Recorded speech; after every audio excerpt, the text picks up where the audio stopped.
Hi everyone, welcome back to another vlog of my channel. আমি পারমিতা আর তোমরা দেখছো আমার ডেইলি ব্লগস আর লাইফস্টাইলের কিছু গল্প স্বল্প। তাহলে চলো দেরি না করে তোমাদের সাথে গল্প করতে করতে ব্লগটাও শেয়ার করি।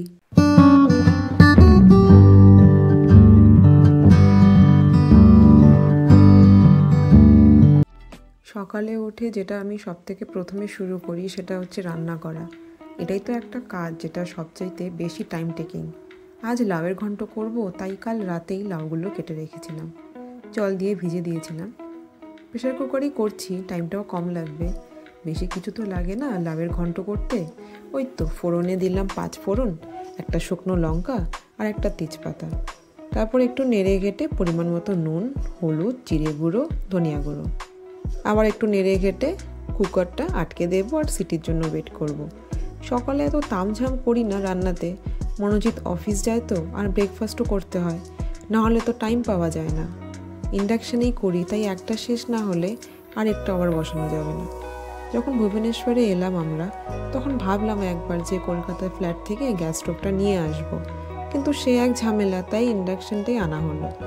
সত্যি বলতে কাজ তো চলে যাচ্ছে ইন্ডাকশানে, কিন্তু না, যখন তাড়া লাগে তখন মনে হয় গ্যাস স্টোভটা হলে হয়তো ভালো হতো। লাউটাকে ভালোভাবে মশলাগুলোর সাথে মিশিয়ে নিয়েছি, কুকারের মুখটা এবার বন্ধ করে দিই। 2টো সিটি দিয়ে নামিয়ে নিয়েছি। মুখটা খুলে একটু কাসুরি মেথি হাতে পিষে দিলাম।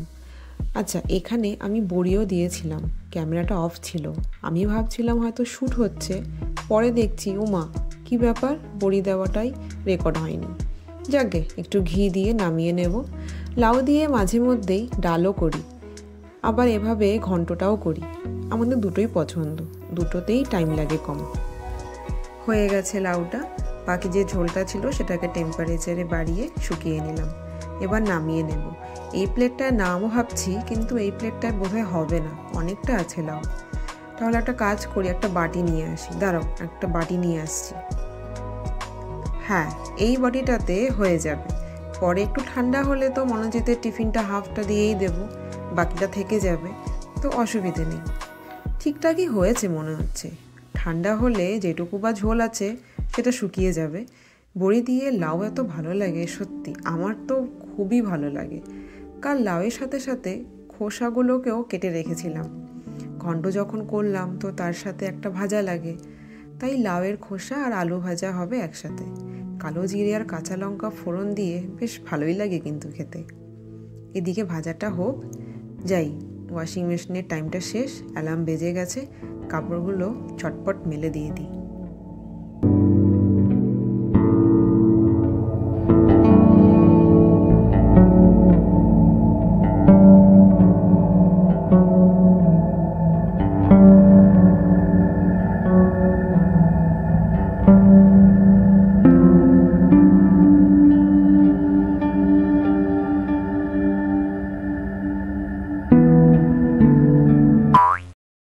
হায় রে, তাড়াহুড়োতে ক্লিপটা নিতে গিয়ে নিচে পড়ে গেল।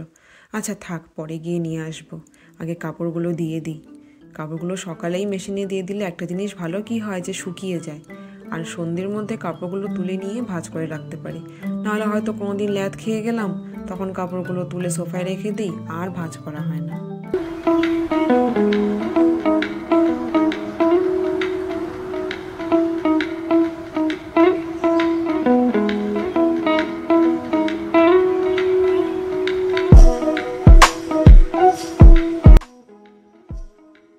লাঞ্চের জন্য রান্না শেষ।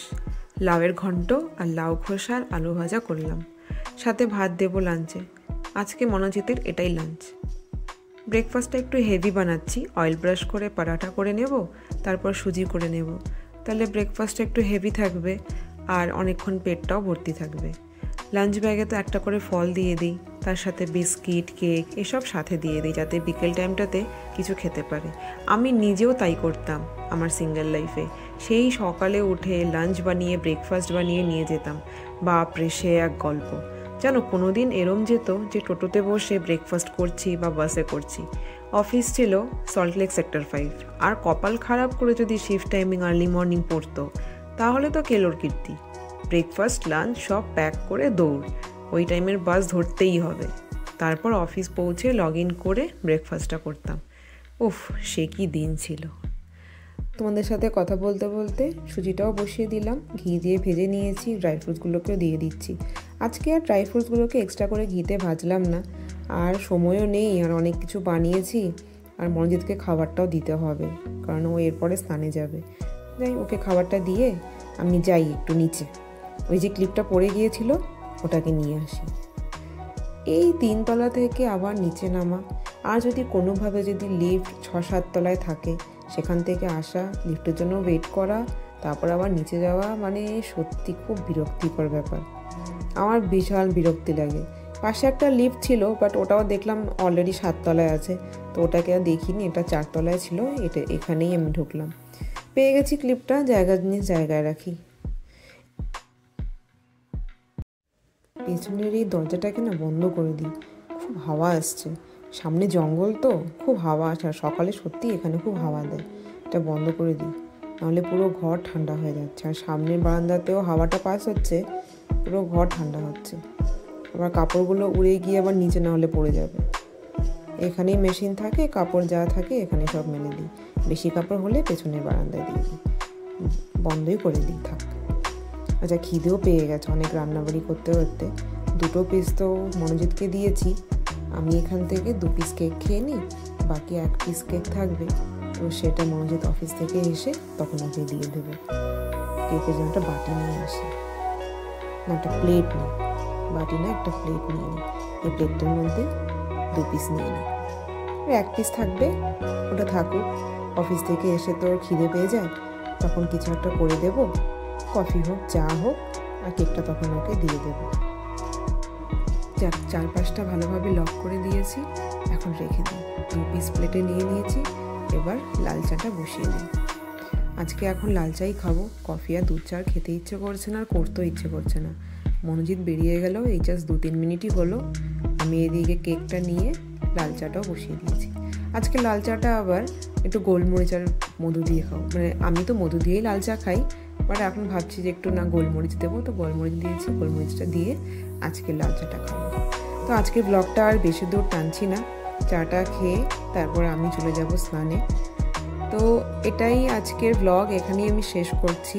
ব্লগটা কেমন লাগলো তোমরা কমেন্ট করে জানাবে, ভালো লাগলে অবশ্যই একটা লাইক করবে, সাবস্ক্রাইব করবে আমার চ্যানেলকে, আর হ্যাঁ, বেল বাটনটাও হিট করো যাতে আমার আপকামিং সব ভিডিওসের নোটিফিকেশনস তোমাদের কাছে পৌঁছে যায়, তোমরা দেখতে পারো যে আমার নতুন কী ভিডিওস এসছে। তাহলে চলো আবার আসবো নেক্সট ব্লগে, এখন টাটা।